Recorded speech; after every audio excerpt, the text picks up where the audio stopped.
Day 16, Job, Part 2, Suffering that Bewilders and Outrages.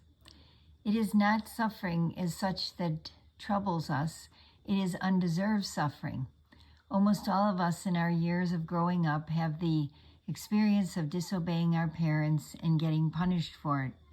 When that discipline was connected with wrongdoing, it had a certain sense of justice to it. When we do wrong, we get punished.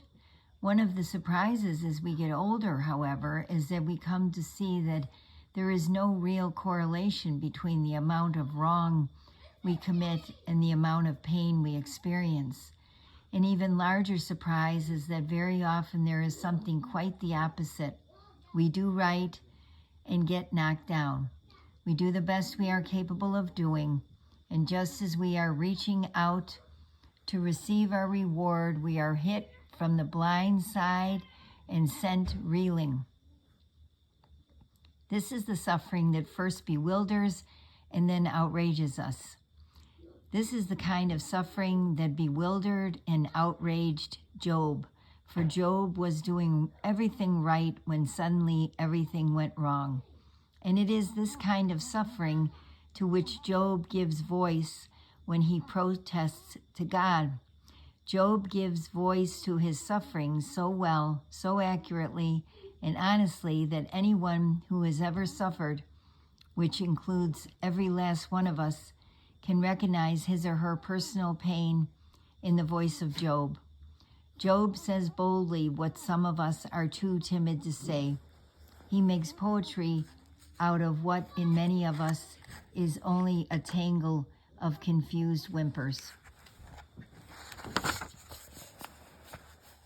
He shouts out to God what a lot of us mutter behind our sleeves. He refuses to accept the role of a defeated victim. I know that God lives, the one who gives me back my life, and eventually he'll take his stand on earth. And I'll see him, even though I get skinned alive, see God myself with my very own eyes. Oh, how I long for that day. Job 19:25-27. It is also important to note what Job does not do, lest we expect something from him that he does not intend. Job does not curse God, as his wife suggests he should do, getting rid of the problem by getting rid of God. But neither does Job explain suffering. He does not instruct us in how to live so that we can avoid suffering. Suffering is a mystery, and Job comes to respect the mystery. He, God, knows where I am and what I've done.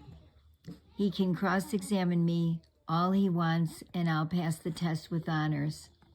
I've followed him closely, my feet in his footprints.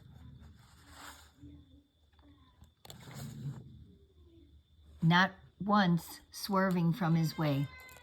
I've obeyed every word he's spoken, and not just obeyed his advice, I've treasured it.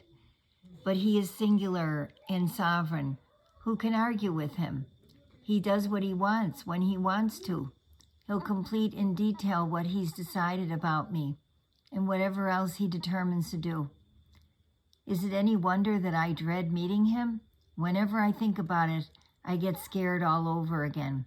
Job 23:10-15. In the course of facing questioning and respecting suffering, Job finds himself in an even larger mystery, the mystery of God.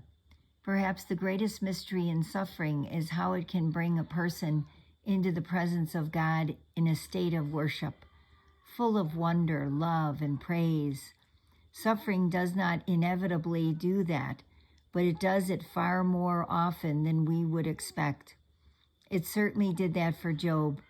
Even in his answer to his wife, he speaks the language of an uncharted irony, a dark and difficult kind of truth. We take the good days from God. Why not also the bad days? Praise the Lord.